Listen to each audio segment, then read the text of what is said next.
გთავაზობთ სტივენ გრირის ვიდეო პოდკასტ. არ ვიცი რატომ უწოდებენ პოდკასტს, ალბათ რამე რეკლამური ნიშანი აქვს. მინდა ბოდიში მოგიხადოთ, რომ ჩაცმული ვარ, ძალიან ბევრი მაცვია. ჩაცმული რა მხრივ, ძალიან ბევრი მაცვია, რადგან ეკონომიას ვაკეთებ, გათბობის ცივა, ტემპერატურა დავარდა, ამიტომ თავზეც მახურია, გაცემა არ მინდა. მაგრამ თქვენ ნუ მიექცეთ ყურადღებას ჩემი ჩაცმულობას. თავარია ჩემ ნათქვამს მოусმინოთ და თქვენი ნება დაიჯერებთ თუ არა. მე ყვები სხვადასხვა ინსაიდერების ვთარგმნ სხვადასხვა ინსაიდერების ვიდეოს და მინდა ახალი ამბები თქვენს გადმოგცეთ და თქვენ გამოიტანეთ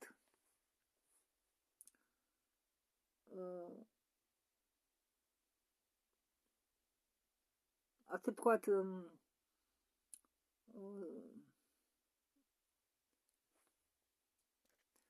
თქვენ გააკეთეთ თვითონ ანალიზი თუ რეზონირებს ეს ინფორმაცია თქვენთან, თქვენ გულთან, თუ რეზონირებს თქვენ ენერგიებთან, თქვენ დაიჯერებთ, თუ არ დაიჯერებთ და მაინც მადლობელი ვარ, რომ მოისმინეთ. მე გთავაზობთ ეგრეთ ვთქვათ პროდუქციას, თქვენ კი მიიღებთ თუ არა ამ პროდუქციას, ამ ინფორმაციას, ეგ თქვენზე დამოკიდებული. მე არაფერს არ ვადალებ, არც ესენი ინსაიდერები ადარებენ არავის არაფერს. ეგენი ყვებიან იმას, რასაც იგებენ, რადგან თვითონც იყვნენ მონაწილეები საიდუმლო კოსმოსური პროგრამების. და მოდით ახლა გადავიდეთ ჩვენ ვიდეო ტექსტზე. ეს ვიდეო ატვირთულია 2025 წლის 17 იანვარს. გადათარგმნილია ინგლისურიდან, მაგრამ ინგლისური ვერსია როდესაც ატვირთული, ეს მე არ ვიცი, ამას ვერ გეტყვით. სტივენ გრირი მოგესალმებათ და ამბობს, რომ ეს არის პირველი გამოშვება მისი პოდკასტისა, ქვეკასტისა, ესე იგი. ჩვენ იმიტომ გადავწყვეტეთო ეს პოდკასტი გამოგვეშვაო, რომ უახლოეს 72 საათში გვექნება ბევრი ინფორმაცია, რომლებიც დაკავშირებული იქნება NLEOS-თან, ამოუცნობ საფრენ აპარატებთან. მე არ გულისხმობ დრონებს, მე გულისხმობ ნამდვილ ხომალდებს, დისკისებურ და სხვადასხვა ფორმის ხომალდებს და აგრეთვე არამიწიერ აპარატებთან. და დოქტორ გრირი ამბობს, რომ ადამიანებს სჭირდება ინფორმაციის წყარო ანალიზისთვის და მე ვთვლი, რომ დროა დავიწყოთ ასეთი პოდკასტი. მე გპირდებით, რომ მე გავარკვევ თუ რას ნიშნავს ქართულად სიტყვა პოდკასტი, რა მნიშვნელობის დატვირთვა მოაქვს ამ სიტყვას, მანამდე კი უბრალოდ მოусმინეთ. კონტექსტის გარეშე ინფორმაციისა შეიძლება ეს ინფორმაცია არასდროს გაიგონ. ჩვენ შევეცდებით პოდკასტი გამოუშვათ ყოველ კვირას ერთხელ. თუ ეს იქნება შესაძლებელი, მე ბევრს ვიმოგზაურებ, მაგრამ ეს იქნება ჩვენ გვექნება აპარატურა სპეციალური და ჩვენ ვიდეოს ჩავიწერთ გზაშიც. ჩვენ თქვენ ჩაგაყენებთ საქმის კურსში. კვირაში ერთხელ, ან ცოტა მეტი, თუ რასაკვირველია მოხდება რამე მნიშვნელოვანი მოვლენები. მე მინდა გთხოვოთ თქვენ გააზიაროთ ეს ვიდეო, გაუზიაროთ ყველას, თუ არის შესაძლებლობა. ატვირთოთ საიტებზე, რომ ყველამ გაიგოს. თუ თქვენ ახალი მოსული ხართ ამ პროგრამაში, გახსნით პროგრამაში, მინდა თქვენ მოგიყვეთ, თუ ჩვენ რას ვაკეთებთ, რით ვართ დაკავებული. ბოლო 34 წლის განმავლობაში მე ვიყავი ახალგაზრდა, ექიმი, სასტრაფოში მუშაობდი და ვიყავი ტრავმატოლოგი, როდესაც დავიწყე მონაწილეობა ამ პროექტში. მე მინდოდა მქონოდა არხი, რომელიც დაგვეხმარებოდა ადამიანებს არამტიერ ცივილიზაციებთან კონტაქტში. რაღაც დროის შემდეგ მე დამიკავშირდა სადაზვერვო მმართველობა. ამ პრობლემასთან დაკავშირებით და ზოგი მათგანი იყო სრულად განწყობილი იმ საქმიანობის მიმართ, რომლითაც ვიყავით დაკავებული ჩვენ, იმ მიზეზების გამო, რომელსაც ჩვენ მოგიყვებით შემდეგ ეპიზოდებში. კლინტონის ადმინისტრაციის მმართველობის პირველ წლებში მე მთხოვეს ჩამეტარებინა ბრიფინგი ახალი ЦРУ-ს დირექტორისთვის პრეზიდენტ ბილი კლინტონის დროს.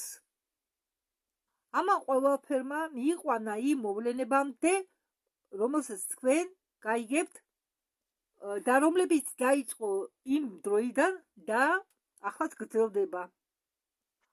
ბედის ირონიით ჩვენ გავდივართ უკვე მორიგ წრეს და კულმინაციას ვახცებთ ახლა ამ საქმეში და შემდეგ თვეებში. და ასე მოხდით ჩვენ ჩათრეული ამ საქმეში. ბოლოს ამან ყველაფერმა გავლენა მოახდინა ჩემს სამედიცინო კარიერაზე და ბევრმა თქვენგანმა, რომლებმაც ნახა დოკუმენტალური ფილმები, ახლო კონტაქტები მეხუთე ხარისხისა და ასე შემდეგ. და ეს დოკუმენტური ფილმები არის მე მინდა დავამატო, მაგრამ ინგლისურად და ყველა არა, გადათარგმნილი რუსულად და ქართულად თარგმნილი საერთოდ მეტია ლაპარაკი. მაგრამ ისე მისაწვდომია. ამ ინფორმაციაზე დიდხანს მუშაობდნენ და მე ახლახან მქონდა ურთიერთობა კომიტეტთან, სენატის დაზვერვასთან, სამხედრო ძალების წარმომადგენლებთან და ისეთ ფიგურებთან, ისეთ პიროვნებებთან, რომლებიც თამაშობენ მნიშვნელოვან როლს ამერიკის მთავრობაში, აგრეთვე უცხო ქვეყნების წარმომადგენლებთან, რომ მოვამზადო ისინი ინფორმაციის გახსნასთან დაკავშირებით და იმ ინფორმაციასთან, რომელიც იმ მოვლენებთან, რომელიც ახლა ხდება. გუნდი, რომელიც წარსდგება ამ განცხადებებით, მალე ამ გუნდს მალე გავიცნობთ. მე მინდოდა თქვენთვის მომეცას, ასე ვთქვათ, საერთო წარმოდგენა შემომეთავაზებინას შესავალი, რომ წარმოდგენა ქონოდათ თუ რაზე იქნება საუბარი. ეს არის დიდი ისტორია, რომელიც შეიცავს მუშაობის 34 წელს. პროექტი გახსნა, არხი გახსნა, გახდა უდიდესი, ასე ვთქვათ, საცავი ინფორმაციებისა, რომლებიც უნდა წარადგინოთ მომავალში. რომლის შემადგენლობა, რაოდენობა ამ ინფორმაციისა აჭარბებს სენატის სადაზვერვო კომიტეტის შეგროვილ ინფორმაციას. მინდა ხაზი გავუსვა იმას, რომ ამ საქმებით დაკავებულია ორი სახელმწიფო მმართველობა, არის კიდევ კონსტიტუციური სახელმწიფო ან მმართველობა, სადაც უმრავლესობას წარმოქმნაც არ აქვს თუ რა ხდება სინამდვილეში. როდესაც მე წარუდგინე რაღაც ინფორმაცია კლინტონს, მაშინ იმ მომენტში კლინტონი იყო ЦРУ-ს დირექტორი. კლინტონი სახელმწიფოს დონის ისეთ ასე ვთქვათ, სახელმწიფოს დონეზე ისეთი ურთიერთობები გააჩნია. სახელმწიფოს მეორე ნაწილი იყოფება კონგრესში, მაგრამ იმ ადამიანებისა ნაწილისა, რომელიც იმყოფება კონგრესში, აქ იგულისხმება სენატორები, როგორც წინათ მე ვახსენე, სენატორებსაც აქვთ თავისი სადაზვერვო კომიტეტი. და ამ ხალხმა საერთოდ წარმოდგენა, ამ ხალხს წარმოდგენა არ აქვთ თუ რა ხდება სინამდვილეში. ეს ჩემთვის იყო მოულოდნელი და მე ვიყავი გაუგნებული, ასევე გაუგნებული დარჩებით თქვენთ და ამერიკის საზოგადოების ნაწილი, რომლებმაც ეს ყველაფერი არ იცოდა. რადგან საკონსტიტუციო სახელმწიფო 1950 წლიდან ფაქტიურად გვერდზეა გადაყენებული, ამ საკითხმა დაკარგა აქტუალობა იმ დროიდან, რაც ზეხაური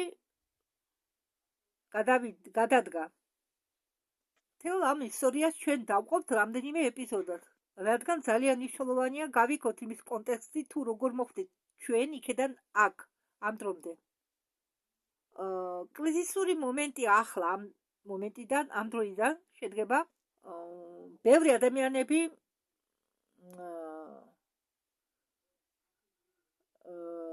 გამოდიან და ლაპარაკობენ თავის თავზე, აცხადებენ თავის თავზე სხვადასხვა შავი საიტებიდან, ალბათ თქვენ მიხდით თუ რას ნიშნავს შავი საიტი, რომლებიც არის მკაცრად გასაიდუმლოებული და შედის სადაზვერვო სხვადასხვა პროგრამებში. და ის ბიჭები, რომლებსაც მე ხვდები უკვე რამდენიმე უბრალოდ 2 წელი, მათ გადაწყვიტეს საჯაროდ გამოვიდნენ და გაკონტროლებულ ფორმით უნდათ დაიწყონ ინფორმაციის წარდგენა საზოგადოებისთვის უკაცრავად. საზოგადოებისთვის. ეს არის რთული პროგრამაა და ის მისული ახლა უკვე ინდონეზია მისული, რასაც უწოდებენ საკულმინაციო დონე. ამიტომ მე ფიქრობ, რომ ჩვენ ხშირად უნდა ვიუერთოთ ერთმანეთთან, უკაცრავად მინდა დავამატოთ ინტერვიუს, ვიდეოს დასაწყისში წამყვანი არ ჩანდა, ახლა კი წამყვანი გამოჩნდა და რიჩარდ გრირი, უბრალოდ მაპატიეთ, სტივენ გრირი ყოფილა სტუმრად შოუზე მიხაელ მასოლას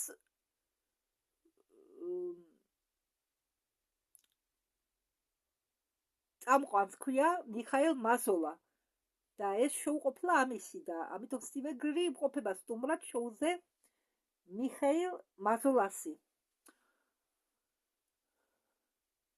და მიხაელი, მე ალბათ მიხაელს დავარქმევ, მიკაელ, უბრალოდ აქ ინგლისური ასოებითაა, მიხაელ კი არა, მიკაელ მასოლა. და მიკაელი ეკითხება სტივენს რა დონეზე იმყოფებოდეს იქნება ადამიანური კაცობრიობის ტექნოლოგიები.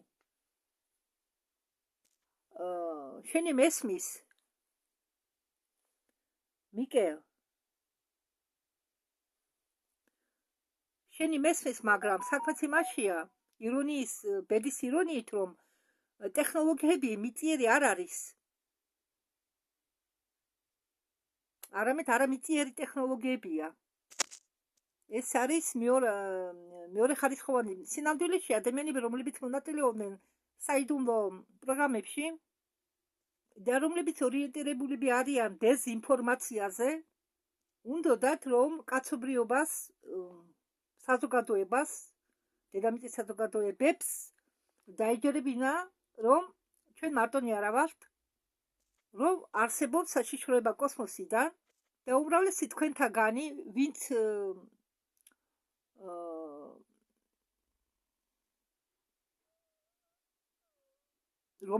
რომლებმაც იცით ჩემ ნამუშევრებზე, იცით, რომ ვერ ბრაუნი გამოდიოდა საზოგადოების სახელით თავისი ცხოვრების სიცოცხლის ბოლო 5 წელი და მან თქვა, რომ თავარი მიზანი ამ საიდუმლო პროგრამებისა შედგება ეს ამ საიდუმლო პროგრამების მიზანი შედგება ცურუ ინფორმაციის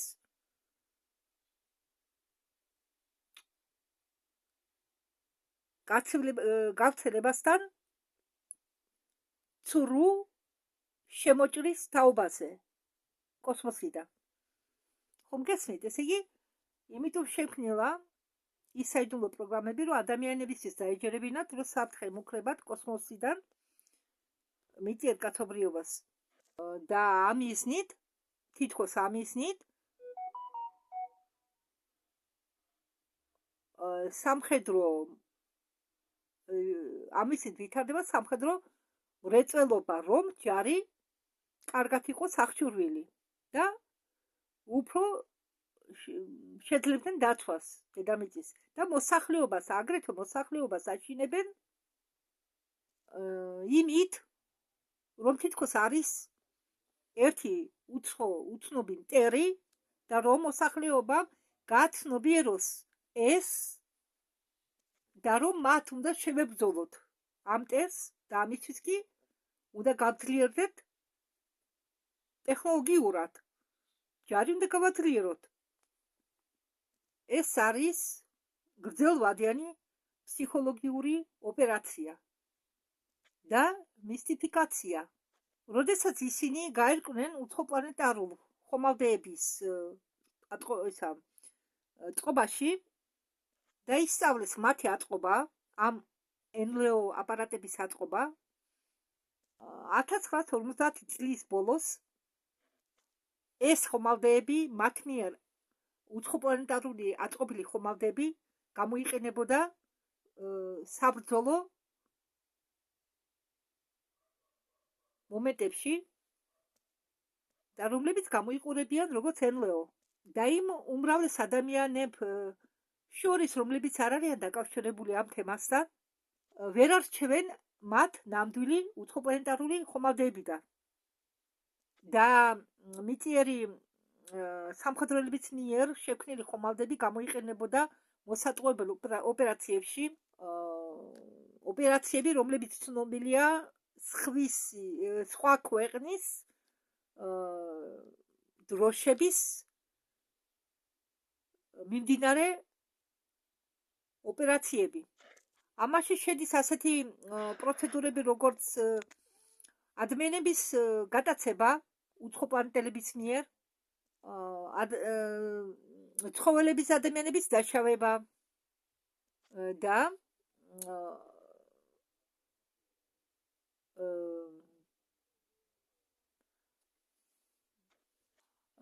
ჩვენ ახლა შეგვიძლია დავამტკიცოთ, რომ ეს ოპერაციები იყო გატარებული როგორც ფსიქოლოგიური ოპერაციები. CERUS, ესე იგი, ამერიკული სადაზვერვო კომიტეტის მიერ ტარდებოდა ეს ოპერაციები რაღაც პერიოდის, რაღაც წლების განმავლობაში, 10 წლეულობის განმავლობაში. და თუ თქვენ დახედავთ ჩვენ არქივებს ან სხვა დოკუმენტაციას და ჩვენ დოკუმენტურ ფილმებს, ნახავთ მტკიცებულებებს. ნებისმიერი, ვინც ერკვევა ამაში, თუნდაც ნებისმიერი კონგრესმენი ავიღოთ, ისინი ამბობენ, რომ ყოფილიყვნენ ისინი სრულად გაწყობილი დედამიწელების მიმართ, ჩვენ დიდი ხანის წინ ვიქნებოდით განადგურებული. იმის გამო თუ ჩვენ რას ვაკეთებთ. და როგორც კი ჩვენ შევქმნით პირველი ატომური იარაღი, და თუ ისინი იყვნენ სრულად გაწყობილი ჩვენს მიმართ, რა აზრავს იმის გაკეთებას, რასაც ჩვენ ახლა ვაკეთებთ. თქვენ იცით, რატო ვართ ჩვენ მიზან დასახული მათ საწინააღმდეგო მოქმედებაში და რატო აკეთებთ ყველაფერს მათ საწინააღმდეგოდ და რატომ ვაგდებთ ან ვანადგურებთ ამ უცხოპლანეტელების აპარატებს. ჩვენ ამ თემას კიდევ დავუბრუნდებით, მოგვიანებით. საქმეც იმაშია, რომ ისინი არ არიან ჩვენს მიმართ სრულად განწყობილი.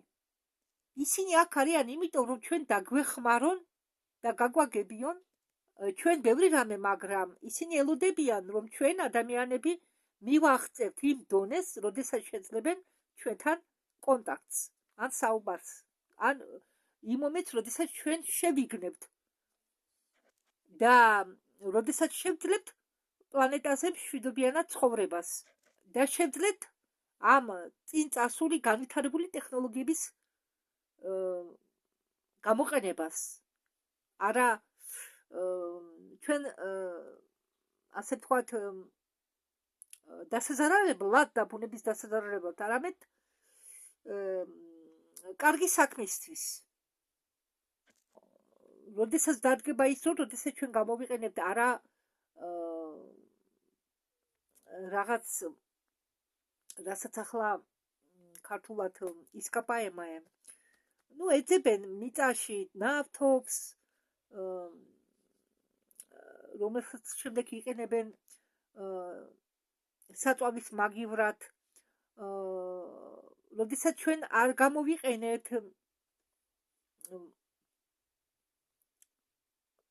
ყველაფერ იმას, რასაც ახლა ვიყენებთ დედამიწის საზიანებლად, არამედ იმდენად განვითარებული იქნება ეს ტექნოლოგიები, რომ ყველაფერს ეს ტექნოლოგიები მუშაობდეს იქნება ფიზიკურ კანონებთან შეთანხმებაში. ეს არის მათი მიზანი, ამ უცხოპლანეტელების მიზანი, რომლებიც ჩვენ ელოდებიან ჩვენ ევოლუციას მაღლა. ახლა რა მიზანი აქვთ დედამიწელებს? რა მიზანი აქვთ იმათ, ვინც ხელმძღვანელობს საიდუმლო პროგრამებს? ამათი მიზანია შეუტიონ ამ უცხოპლანეტელების ობიექტებს, შეისწავლონ მათი ტექნოლოგია თუ როგორ ამუშავებენ ამ აპარატებს. ამას ქვია უკანა ინჟინერია, უკანა დაბრუნების მეთოდი. ახლა მე მათთვის ახსნი ამას, თუ ეს რას ნიშნავს უკანა დაბრუნების მეთოდი. რუსულად ამას ქვია აბრატნა ინჟინერია. ესე იგი, უკანა დაბრუნების მეთოდი. რამე აი მაგალითად ავიღოთ, მაგალითად მე ასეთი პრაქტიკა მქონდა ცხოვრებაში, არა მე აპარატი არ დამიშლია, მაგრამ ვიყიდე ქაღალდის ცელოფანი გასაყიდად, მაშინ დედაჩემი ვაჭრობდა და დავშალე ეს ქაღალდი, რომ შემდეგ მესწავლა თუ ეს ქაღალდი როგორ კეთდებოდა. ქაღალდის თუ ჩანთები, პატარა ქაღალდის სასაცურქლო ჩანთები გაკეთება მიდოდა გასაყიდად. პირადად მე გამეკეთებია გადასაკრავი წიგნების გადასაკრავიდან და გამეყიდა. ეს ახლა ჩემი პირადი მაგალითია გამოცდილება ჩემი ცხოვრებიდან. არაფერს არ ვიგონებ. შემდეგ მე ვისწავლე თუ როგორ უნდა დამეკეთე ეს ქაღალდი, რომ გამოსულიყო ჩანთა. ასევე ამას ქვია უკანა ესე იგი მეთოდის ბრუნვის პროცესი. და მიწიერი ეს ხელმძღვანელები საიდუმლო პროგრამებისა, იგენი თუ ჩაიგდებდნენ ხელში ამ უცხოპლანეტელების აპარატს, შლიდნენ ამ აპარატს და შემდეგ აწყობდნენ. აი, ვისაც სკოლებში ჩვენ დროს, მაგალითად საბჭოთა კავშირის დროს იყო სამხედრო ასეთი საგანი. სამხედრო არ მახსოვს უსად, სამხედრო საგანი იყო, როგორ უნდა მოზადებულიყავით, როგორც სამხედროელები. და იქ მეოთხელი მიღე კაკრას იმ მომენტში არის ასეთი თავი იქა, კალაშნიკოვი, ამიტომ ამბობ, ახლეს არ გეხსოვნებათ,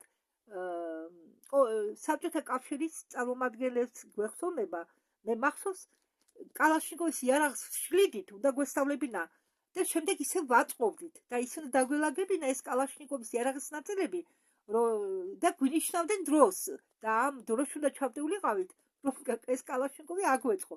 რასაკვირველია, მე სახლში არ მქონდა ეს კალაშნიკოვი, იყო ერთი კალაშნიკოვი ისიც სკოლაში, როგორც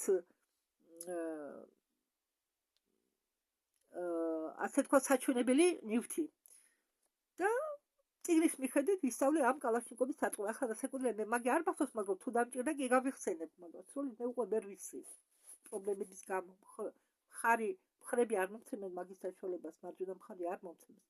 მაგრამ მე მოგიყვანეთ უბრალოდ მაგალითი. აი იგივე მანქანა, ვინც ხართ მანქანის მოყვარულები, თქვენ მოხელე რას უკეთებს მანქანას, რომ გარემონტოს, ის ჯერ შლის, ხო? ნაწილს ვერ გარემონტოს, თუ არ დაშალა მანქანა, ხომ ასია? მე ისევ აწყობს. აი ამდაგორი მეთოდით ხდება ეს. უკანა ინჟინერიის ეს პროგრამები დაიწყო 1940 წლებიდან და ამ პროგრამამ მიაღწია მაღალწარმატებას 1954 წლის ოქტომბრისთვის. ასე იგი ამ მომენტისთვის მიაღწია კულმინაციას ამ პროგრამამ, როდესაც მაგათმა ისწავლეს გრავიტაციის მართვა. ჩვენ გვაქვს ინფორმაცია, რომლის წყარო არის სამხედრო კვლევითი ინსტიტუტები და აქ მომუშავე მეცნიერებისგან გვაქვს ეს ინფორმაცია მიღებული, რომელიც აგრეთვე არის უზარმაზარი დაცვითი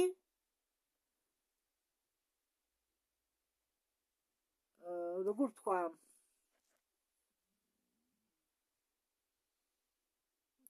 არ ვიცი როგორ თქვა რომ ამათ აქვენ უზარმაზარი ისინი არიან უზარმაზარი დაცვითი ამათ აქვთ დაცვის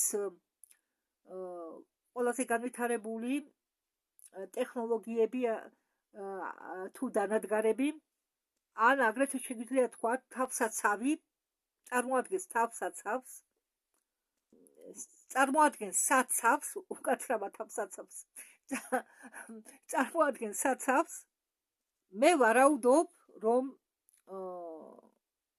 გახსნის პროგრამის გახსნის მომენტში ჩვენ შეგვექმნება პრობლემები და ეს პრობლემები შედგება იმაში, რომ არც პრეზიდენტი, არც კონგრესი და არც მედია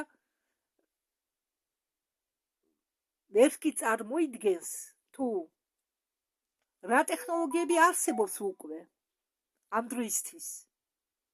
და საშიშროება იმაში მდებარეობს, რომ ეს ტექნოლოგიები, ეს განვითარებული თანამედროვე ბოლო დროის, ასე ვთქვათ,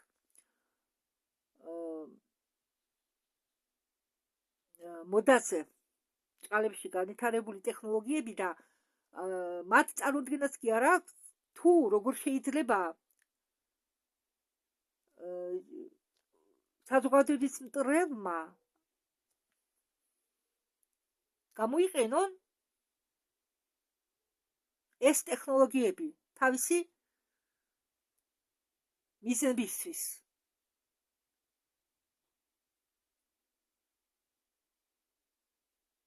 თავისი მერკანტილური მიზნებისთვის. მე ვფიქრობ, რომ ჩვენ ეს ყველაფერი უნდა გავარჩიოთ ახლა.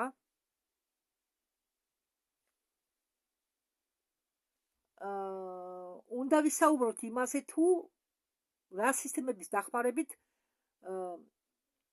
მოხდა ცრუ ხატების დამუშავება, თითქოს ცრუ მტრების გამოგონება კოსმოსიდან, არის იმის საშიშროება, რომ მომავალში ზუსტად ამ სისტემების დახმარებით მოხდება რაღაც რაოდენობით ოპერაციების ჩატარება სხვისი დროშის ქვეშ. და ერთადერთი საშუალება, რომლის დახმარებით გააკეთებენ ამას, ეს არის მოტყუება. მოსახლეობა, ესე იგი, ჩვენი ლიდერების მოსახლეობისა. ერთადერთი გზა ეს ტყვილი მოსახლეობის მოტყუების საშუალება შევაჩეროთ, გადავკვეთოთ, რომ მოსახლეობა არ მოტყუდეს, წარვადგინოთ სიმართლე ფაქტებზე დაყრდნობით. აი, რაზე მინდა მე საუბარი. ახლა კი წარმოიდგინეთ ეს, როდესაც გარდაიცვალა ბენ რიჩი, რაღაც ლოქი, რაღაც ვერ გავიგე რა თქვა, იმის წარმომადგენელი თუ დირექტორი, მან უთხრაო ჩემ მეგობარს, ჯეიმს გუდოლუს, განთქმულ ისტორიკოს აეროკოსმოსური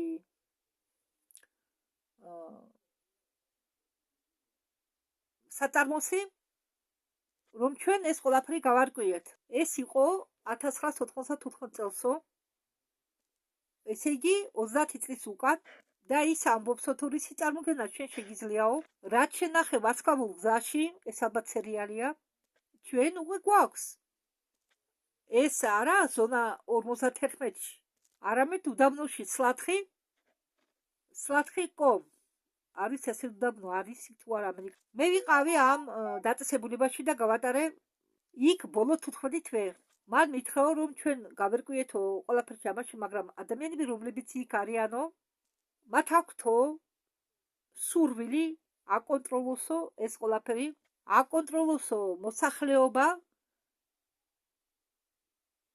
დაუმთავრებელი ომების შიშით, რაც ეხება ენერგეტიკული სექტორის გაკონტროლებას, ეს არის მთავარი მომენტი. მათ არ უნდათ, რომ სიმართლე ამოტიტიდეს, მათ უნდათ, რომ მხოლოდ სიმართლის ნაწილი ამოტიტიდეს. მათ მხოლოდ ის უნდათ, რომ ის სიმართლის ნაწილი, რომელსაც შეუძლია მათ მიზნებს ემსახუროს, აი მხოლოდ ის სიმართლე ამოტიტიდეს. აი რისთვის 1999 წელს მე მეგულისხმობ სტივენ გრივს. დავწერეო სტატია, რომელიც თქვენ შეგიძლიათ ნახოთ ჩვენ ვებსაიტზე, სადაც წერია, რომ ამ ესე იგი გახსნის პროცესში ინფორმაცია იქნება გამოყენებული იმისთვის, რომ საიდუმლო შეინახო. რისთვის? მე ამას უკვე მევსვამ, მე კითხვა. ამ კითხვას რისთვის თუ გახსნაზე მიდის საქმე, რომელშიც დევს საშიშროება და მათ შეუძლიათ ამ საშიშროების შედგენა, მოგონება. რა ვიცი, როგორც გინდათ ისე გაიგე. სამყარო გაერთიანდება ამ სოციალისტური, ეგრე ვთქვა, უტოპიური პასუხის გარშემო ფილმში დამოუკიდებლობის დღე. ეს მოგავს ცერეუსს გეგმას, რომელიც მიმართულია უცხო პლანეტელების საწინააღმდეგო. ისინი ვერ შეძლებდნენ ამის გაკეთებას, რომ არ გაეგოთ თუ როგორ მუშაობენ ეს ობიექტები. მე გეტყვი, რომ 1994 წლიდან და დღევანდელ მომენტამდე ნამდვილი ხელოვნური საფრენი აპარატები, ამ საფრენ აპარატებს ეწოდება არფი. თუ ჩვენ ვერ შევძლეთ კონტროლის ქვეშ მოვაქციოთ ეს ძლიერი ტექნოლოგიები, ისინი გამოიყენებენ ფეიკური ახალი ამბების შესაქმნელად და ნებისმიერი პრობლემის გადასაჭრელად. თქვენ რასაც არ უნდა ფიქრობდეთ, გაითვალისწინეთ ეს ამ უპილოტო საფრენი აპარატებთან დაკავშირებით, რაც ახლა ამ მომენტისთვის ხდება ჩვენ გარშემო, მაგრამ არის კარგი ახალი ამბებიც. ახლო რამდენიმე დღეში ჩვენ გავიგებთ ამ ისტორიის სხვა ამბებს. ჩვენ შევძლებთ სოფლიო ეკონომიკის და ცივილიზაციის შეცვლას და ჩვენ მაშინ მივახცევთ იმას, რასაც ეწოდება პირველი დონის ცივილიზაცია, რომელზეც საუბრობს მიჩი კაკუ. ჩვენ შევწყვეტავთ ზიანის მიყენებას ჩვენ გარშემო სამყაროზე, ესე იგი ბუნება, დედამიწა, რაც კი შედის ამაში. 20 წლის შემდეგ პლანეტაზე არ იქნება სიღარიბე, მოხდება უზარმაზარი ნახტომი მთელი დედამიწის კაცობრიობისთვის, არა მხოლოდ ამერიკისთვის, მაგრამ США, ესე იგი ამერიკის შტატები იქნება ლიდერების თავში, ლიდერების სიის თავში, რადგან ამერიკული შტატები არის ყველაზე დიდი ძლიერი სამხედრო ხელისუფლება დედამიწაზე და ეს აგრეთვე გაწმიდავს ჩვენ გარშემო სივრცეს. წარმოიდგინეთ ის, რომ როდესაც პანდემიის დროს არავინ არსად მოგზაურობდა და ისე გაიწმინდა სივრცე, რომ მოჩანდა მთები, რომელიც არ ჩამდა პანდემიამდე 10 წლების განმავლობაში, 10 წლების მანძილზე და პანდემიის დროს გაიწმინდა და ხალხმა ნახა ეს მთები, რადგან მაქნებზე არავინ გზაურობდა და არც საწარმო მუშაობდა. მაგრამ წარმოიდგინეთ განვითარებული ტექნოლოგიურად განვითარებული ცივილიზაცია, რომელსაც გააჩნია მშვენიერი ტექნოლოგია, რომელიც ღებულობს ენერგიას ობიექტის გარშემო სივრციდან, ეგრეთ წოდებული კვანტური ვაკუუმური ენერგია ან ნულოვანი წერტილის ველი. და ეს ტექნოლოგია უსაფრთხოდ იქნება გამოყენებული პლანეტის სამართავად, თქვენი სახლით, თქვენი ავტომობილით, აფრიკული სოფლებით, ტროპიკულ ტყეებში მყოფი სოფლებით და ამაზონკაზე. რომ მათ არ მოუწიოთ ტყეების ჩეხვა, იმისთვის რომ მიიღონ საწვავი საჭმლის გასაკეთებლად, ეს იქნება კაცობრიობის ისტორიაში ყველაზე დიდი მიღწევა და ეს ყველაფერი მოხდება უახლოეს 20 წლის განმავლობაში. მე მინდა დავამატო, შეიძლება უფრო ადრეც მოხდეს. ადრე არაფერი ამდაგვარი არ იყო. ადამიანები, რომლებიც ზილარიან უსაფრთხოების აპარატში, ცდილობენ შეინახონ ეს ყველაფერი საიდუმლოდ და მე მასეთ ადამიანებთან ბევრი შეხვედრა მქონდა. მე მეუბნებოდნენ, რომ ეს ნამეტანი კარგია და შეიძლება ამან ბევრი რამე დაანგრიოსო. ინტერნეტიც იყო დამანგრეველი. ცხენები და დროგები იყო გაძევებული ავტომობილებით. ბეჭდვითი მანქანები, გახსოვთ, კომუნისტების დროს საბეჭდი მანქანები რო იყო. ადრეც იყო მასეთი მანქანები, ოღონდ უზარმაზარი, დიდი ზომის. და ეს ბეჭდვითი მანქანები შეცვალეს კლავიატურით. კომპიუტერული ტექნოლოგიისა. იქნება წაგებულები და გამარჯვებულები. მაგრამ ყველაზე ესე იგი მოგებულ მდგომარეობაში დარჩება კაცობრიობა და დედამიწა. რადგან ჩვენ გვეყოლება მყარი ცივილიზაცია, მაგრამ ამავე დროს არის წყალქვეშა ქვები. ამ წყალქვეშა ქვების ქვეშ სტივენ გრირი გულისხმობს იმ გავლენიან ადამიანებს, რომლებსაც არ უნდა რომ კაცობრიობა წინ წავიდეს. და ეს ადამიანები შეეცდებიან ჩვენ წინ წასვლას ხელი შეუშალონ.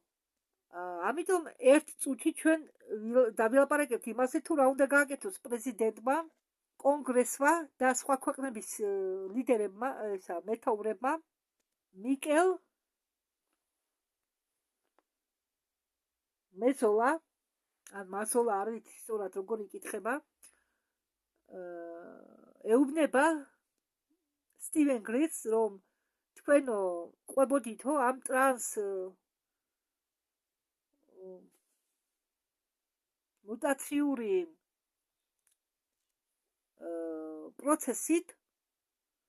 პროცესზე უფრო სწორად კი მგონი ახსენა გრირმა ტრანსმუტაციული პროცესი, რომელიც მართავსო ყველაფერს, ხომ არ ვერ შეძლებდით აგეხსნათ მაყურებლისთვის, ამის შესახებ და მოგეყოლა თუ როგორ უნდა შევაჩეროთ ამ ორგანიზაციის მუშაობა.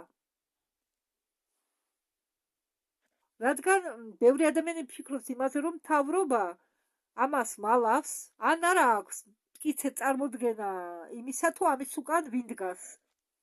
დიახ, მაიკლ, ეს არის პირადი კითხვა, პირადი შეკითხვა, უკვე გადავიდა სტივენ გრინის პასუხზე. იცით, ყველაზე მნიშვნელოვანი დღე ჩემ ცხოვრებაში იყო 1993 წელი,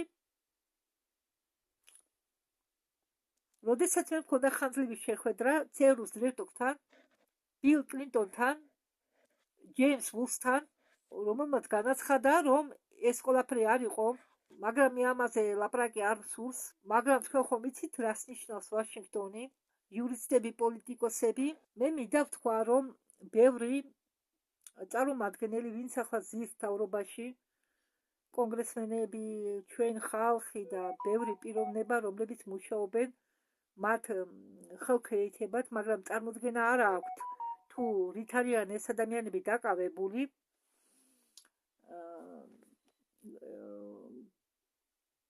ისინი ეშვაგები ბრჭყალებში უხდიან ამათ ხელფასებს, მაგრამ ამათმა არ იციან სინამდვილეში რა ხდება. სინამდვილეში ისინი წარმოადგენენ ტრანსნაციონალურ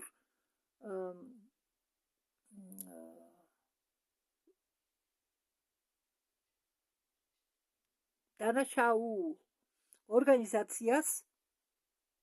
მე მინდა შეგახსენოთ, რომ ერთ-ერთი მოწმე ჩვენი გახსნის პროექტისა, რომელიც გამოვიდა ნაციონალურ პრეს კლუბში 2001 წელს, თითქმის 24 წლის წინ, ეს არის კარლ ვულფი, რომელიც დღეს ცოცხალი არა, მაგრამ 1968 წელს ის მუშაობდა ლენგლის ბაზაზე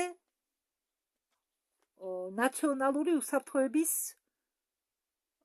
გაყოფილებაში, სადაც ისინი ანალიზებას უკეთებდნენ პირველციფრულ გამოსახულებებს, რომლებიც მიიღეს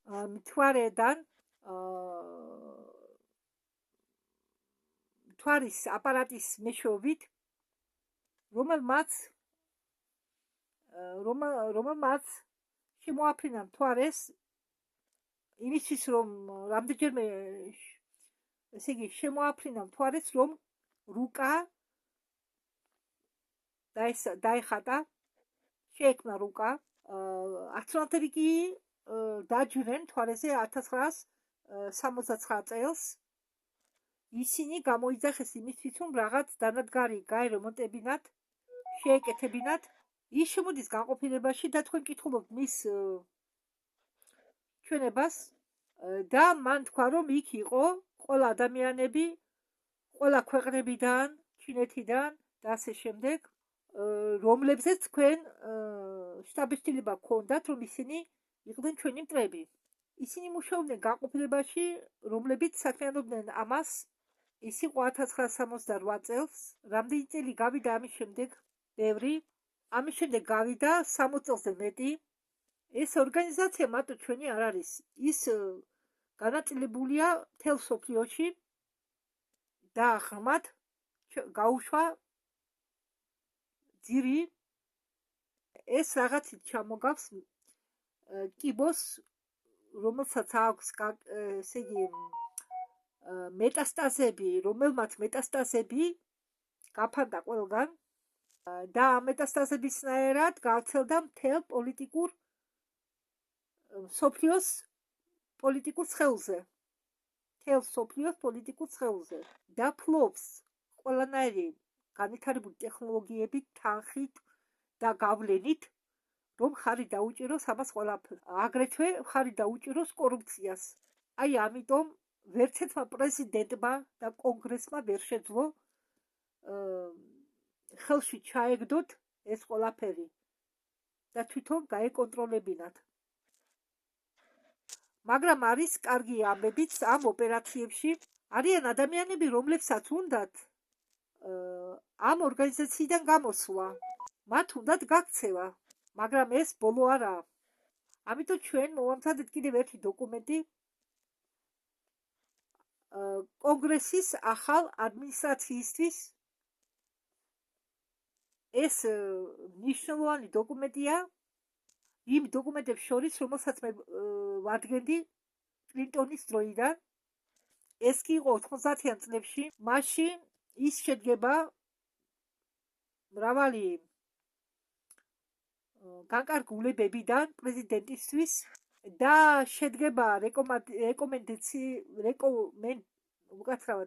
რეკომენდაციებიდან კონგრესისთვის. აგრეთვე არის ბევრი ვერსია სხვა ქვეყნების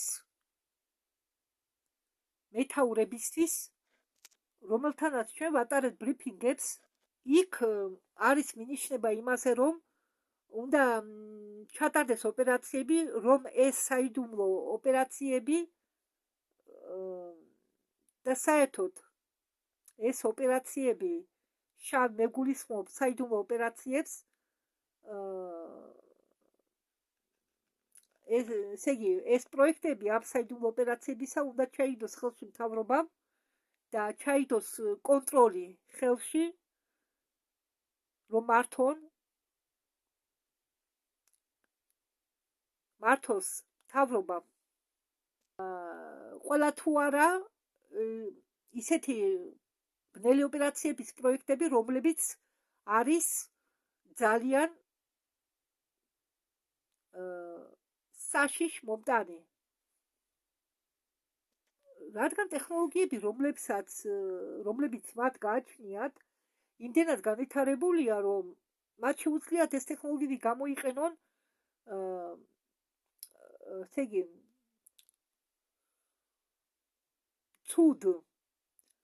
ცუდი გაგებით და აქვენ უკვე გამოყენებული თავისი შავი საქმეებისთვის და ეს წარმოადგენს საფრთხეს გლობალური და ნაციონალური უსაფრთხოებისთვის.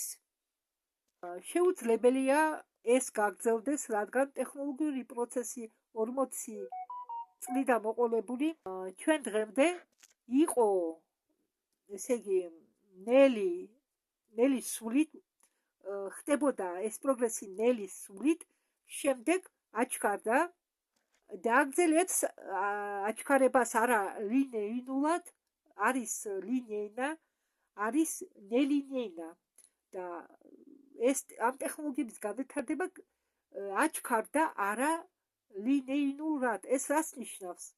რომ ესე იგი ჩვენი დროის გარეთაც იყენებენ. ხო არის ჩვენი ხაზის დრო. იყენებენ ამას, ეს ხაზის დრო ჩვენი, რომელშიც ჩვენ ცხოვრობთ, ამას მეგიყვებით. ეს დროის ხაზი, ამ დროის ხაზს ქვია ლინეინური ხაზი, რომელშიც ჩვენ ცხოვრობთ. მაგრამ არის კიდევ არა ლინეინური დროის ხაზი, რომელიც ჩვენ არ გვეკუთვნის და იქა, აი, უმრავლეს შემთხვევაში ეს კოსმოსური საიდუმლო პროგრამები ხდება ჩვენი დროის ხაზის მიღმა. და ეს ყველაფერი არის საიდუმლო პროგრამები ინჟინერიის სფეროში. თუ ამ ტექნოლოგიებს გამოიყენებთ კარგი საქმისთვის, სასიკეთოდ, შედეგები იქნება ძალიან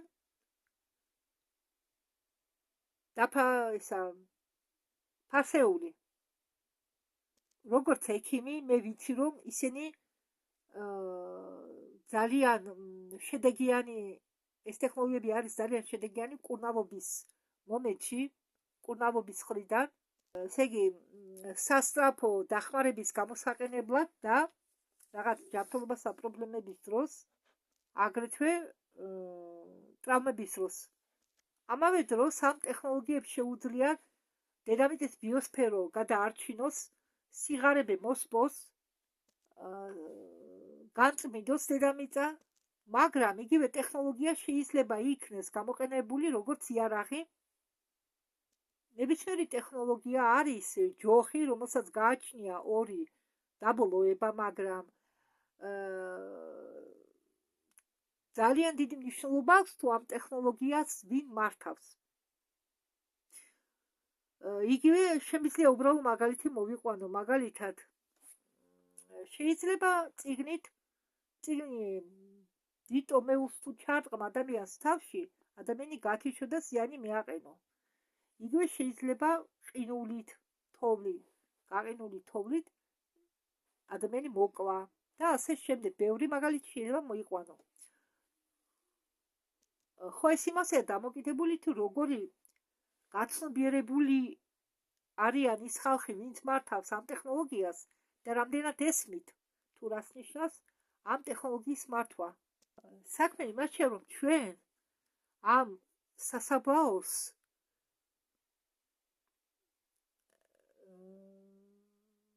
ვერ მოვიტოვებთ უკან. ამ გზაზე ისე ვერ გავალ, რომ ეს სასაფლაო არ გავიაროთ. აქ მუშაობს ადამიანების ერთი გუნდი, მე ვიყავი იქ, მე მათ დავუკავშირდი. არის პროექტი სპეციალური თვდომით, სპეციალური საიდუმლო განყოფილება და ინფორმაცია, რომელიც არის სამართალდამცველების ხელში და ჩვენ ინფორმირება მოვახდინეთ იმ ადამიანისა, რომელიც არის იქ უფროსი, სათხა 20 თვის განმავლობაში, აგრეთვე ვესაუბრეთ მის უფროს ოპერატორებს. ეს კი ის ბიჭებია, რომლებიც იყვნენ სპეცნაზის მწვანე ბერეტები, რომლებიც ახლა გაინთავისუფლეს თავი ჯარიდან და პრეზიდენტის გაკარგულების მიხედვით აპირებენ შემდგომ იმოქმედონ. მათ აგრეთვე აქვენ გეგმა აკონუსის შექმნაზე.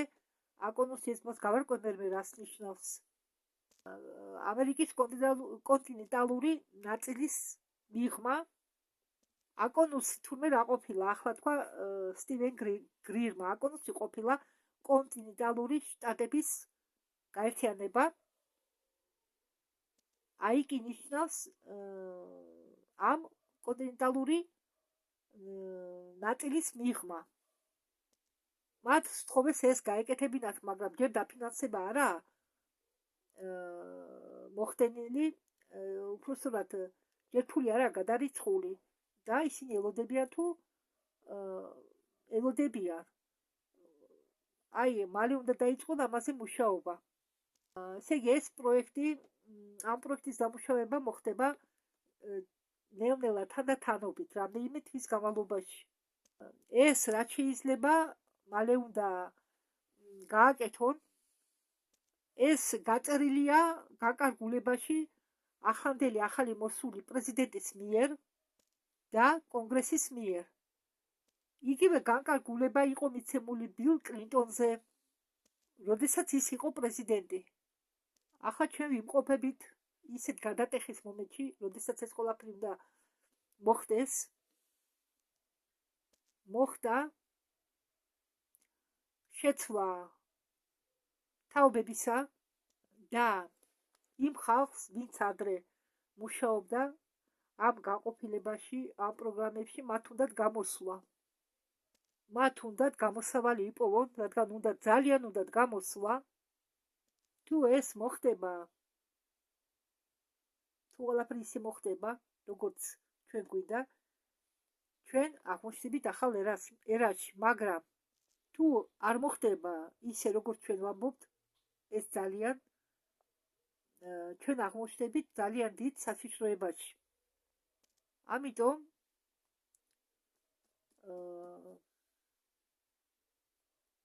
აქ არ შეიძლება არ დააფასო ის, რაც ვაბანკზეა დადებული. მე არ ვცდილობ თქვენ შეშინებას, მაგრამ შეუძლებელია ეს ყველაფერი არ დააფასო ბოლომდე. კარგი ამბავი ის არის, რომ ბევრ ადამიანებს უნდათ, რომ ეს მოხდეს. ცუდი ამბავი კი იმაში შედგება, რომ იმ ახალ ლიდერებს, რომლებიც არიან არჩეული, არ აქვთ საკმარისი ინფორმაცია, რომ გააკეთონ შეფასება. ჩვენ მათ შევთავაზეთ, ამაში დავეხმაროთ. შევთავაზეთ დახმარება.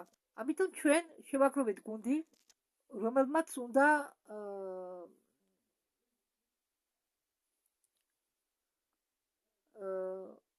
იმუშავოს ამ თემასთან მაღალ დონეზე. პიროვნება, რომელთანაც მე მუშაობ, იყო ამ საქმეში გარეული 1994 წლიდან, თითქმის 30 წელი გავიდა. ის იყო ახალგაზრდა თბილისნაზელი. ახლა კი უკავია მაღალი თანამდებობა. ჩვენ გვინდა დავეხმაროთ მეთაურეებს ჩვენ ქვეყანაში და სხვა ქვეყნებში, მოიპოვონ, მოიძებნიონ მშვიდობიანი გზა კონფლიქტების გადასაჭრელად. ეს არის ჩვენი მიზანი. ამიტომ ურჩიე მე კლინტონს გამოეცხადებინა ამნისტია იმ ადამიანებისა, რომლებიც იყო მონაწილე, რომლებიც იყო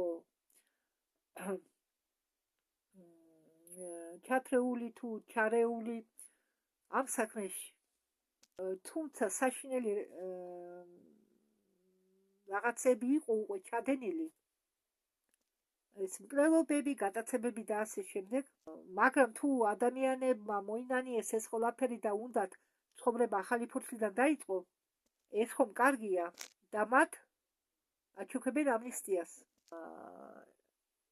ვინც თქვენგან თვალყურს ადევნებს ახალ ამბებს, იციან რომ 1 წლის წინ 22 წლის ივნისში ეტყობა, ახლა თქვა სტივენ გრირმა, ახსენა 22 წელი 1 წლის წინ, ესე იგი ეს ვიდეო გრირმა